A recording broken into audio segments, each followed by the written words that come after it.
Hi everyone, welcome to the third instalment in the beginner's series. This week we're going to be looking at something which is a little bit scary to most beginner guitarists, which is learning the fretboard.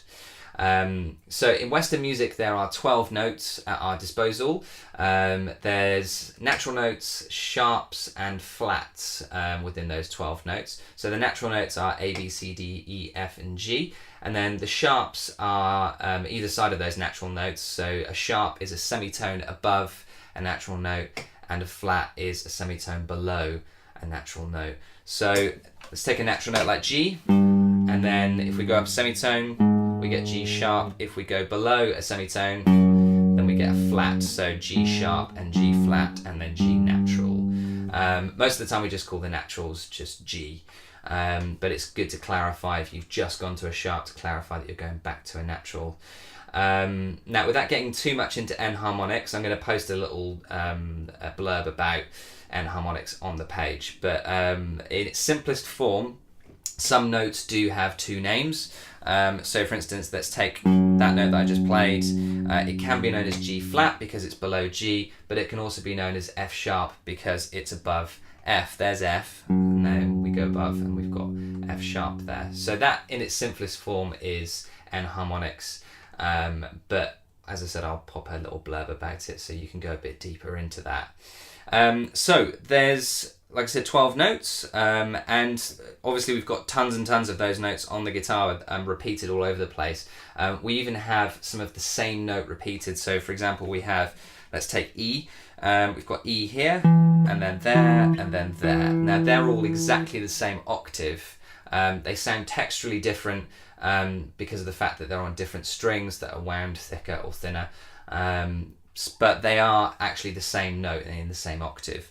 So as you can see, it can be really confusing if you don't know your way around the fretboard and you haven't memorized where the notes are. So we're going to take a look at a few examples today of how to conquer the fretboard and make sure that you can learn it in a really organized fashion.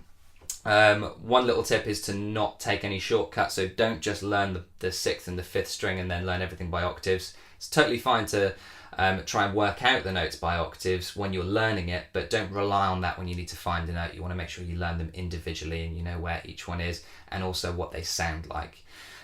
So let's look at the first exercise. So to begin with, what we're going to do is we're going to take one note. So I'm going to take the note of E that I just showed you, and we're going to play it once on each string.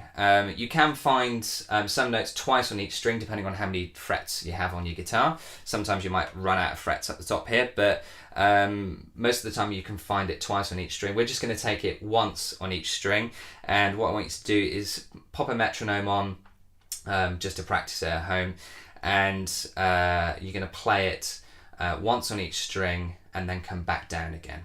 So just like this.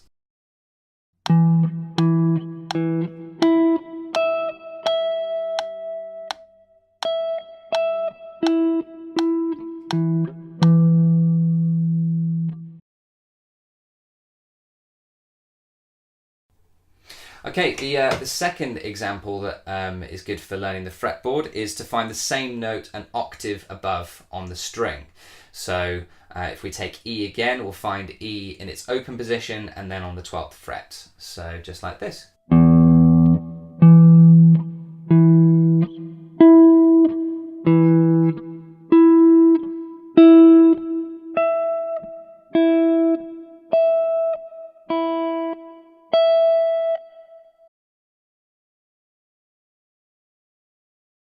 Another really good way of learning the fretboard is to use octaves to find it. So what we'll do is we're going to string skip learning the octaves. So we're going to take the note of D and we'll learn it on the 6th string, then the 4th string, then the 2nd string, and then we'll move to find it on the 5th string, on the 3rd string, and then on the 1st string.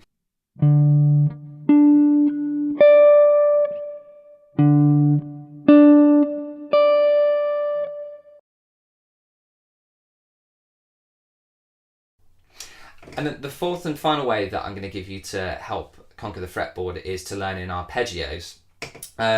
So an arpeggio is a broken chord, and what we're going to do is we're going to break up a major chord, so that's going to be the 1st, third and the fifth of the major scale. So we're going to do it in C, so that'll be the notes of C, E, and then G, and then we're going to repeat it again an octave up, C, E, G again, and then we're going to come back down. I'll pop all of this on the Facebook page in a transcription and notation and tablature, so you'll be able to work it out. But it's really good to say the note as you're doing it. So as you go up through, say C, E, G, C, E, G as you're going up, and do it in as many different positions as you can find it. I've given you 2 positions, but use the fretboard diagram to find as many other different positions that you can find.